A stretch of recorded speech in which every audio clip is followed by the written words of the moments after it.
Thank you, President. I rise to speak to the Bail Amendment Bill 2023. 10 years ago, only 17.9% of all people in Victorian prisons were unsentenced, or in other words, have not been granted bail by the court while awaiting their hearing. By June last year, that number had more than doubled to a startling 42.2%. This was the cumulative effect of amendments to the Bail Act in 2013, 2016, 2017 and 2018. As the government has acknowledged, the amendments that flowed from the Coghlan Review in particular were the cause of those drastic rise in the remand population, with unequal impacts on Aboriginal and Torres Strait Islander peoples, women and children, particularly those charged with low-level and non-violent offences. It is an issue that I have highlighted in this chamber and that many others have highlighted publicly. These laws are in need of urgent reform. These are laws too that have a severely disproportionate effect on those charged with the possession of small quantities of cannabis. Let me highlight a real-life case study for you provided by Victorian Legal Aid. Chris was in his 30s. He suffered from depression and anxiety following separation from his wife and accompanying loss of contact with his children. He was seeing a psychologist once a week and taking prescribed sleeping medication, but he also turned to cannabis for the relief that it was providing his symptoms. Police officers visited Chris's home in relation to a possible breach of a COVID-19 direction and were invited into his house. Police found a small quantity of cannabis in his living room. Chris had no prior convictions at all, but he was already on bail for driving offences and possession.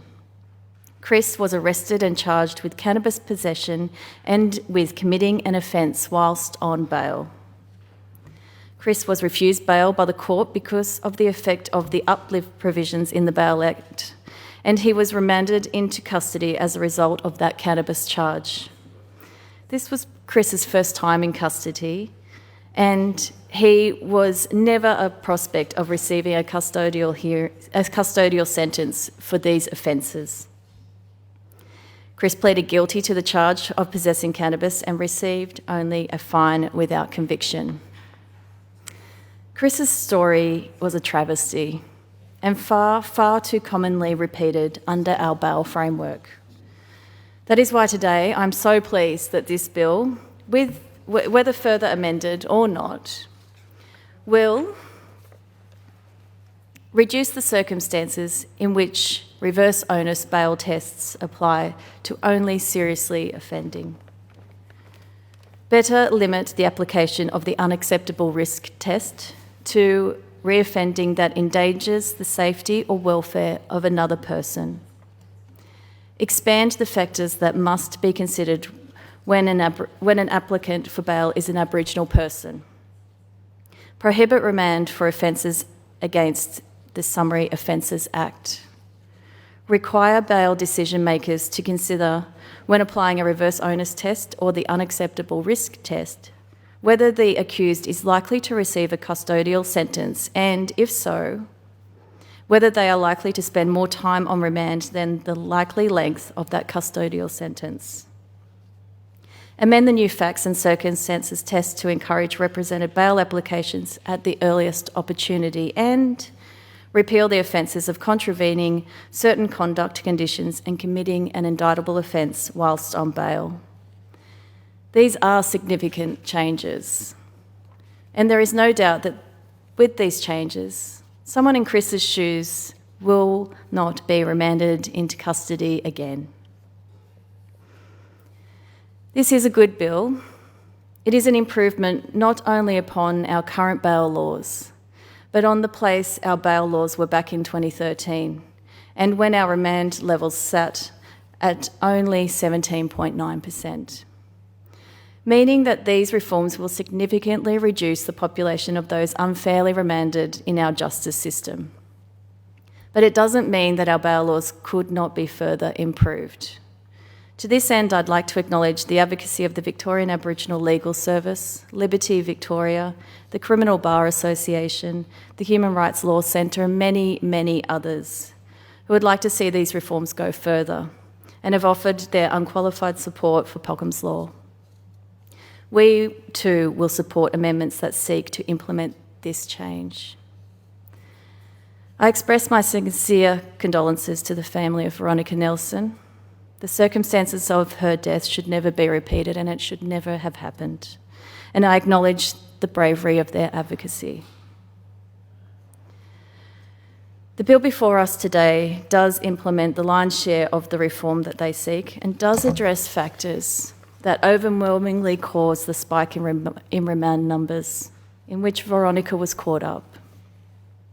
This bill does not introduce a single bail test for bail, but in fairness to the government, nor does any other jurisdiction in Australia. The changes proposed, noting in particular the limitations on uplift, the reshaping of the unacceptable risk test, and most significantly, the introduction of a new section 3AAA1, will make a marked difference in the courtroom. But I'm hugely disappointed that the government's last-minute backflip in relation to children. And I'm hugely disappointed that we weren't formally advised of this change before debate on this bill commenced today. We should absolutely be treating vulnerable children differently to those adults. And we should be protecting them from the trauma and harm associated with a child's engagement with the justice system. Bail deals with two conflicting principles in our justice system: the presumption of innocence and the need to ensure community safety and the protections of Victorians. This bill finds a much improved balance between the two for adults. Given the previously fraught attempts and unattended consequences flowing from past bail reform, I'm very supportive of the insertion of a 2-year review clause. I would like to thank the Attorney-General and her staff for considering matters raised by my office in the lead-up to this debate that go to the application of the unacceptable risk test, and I look forward to ventilating those matters with the Attorney-General and Committee of the Whole. With those comments made, I confirm that Legalised Cannabis Victoria will be supporting reform of our bail laws and the positive step forward that this bill takes. Thank you.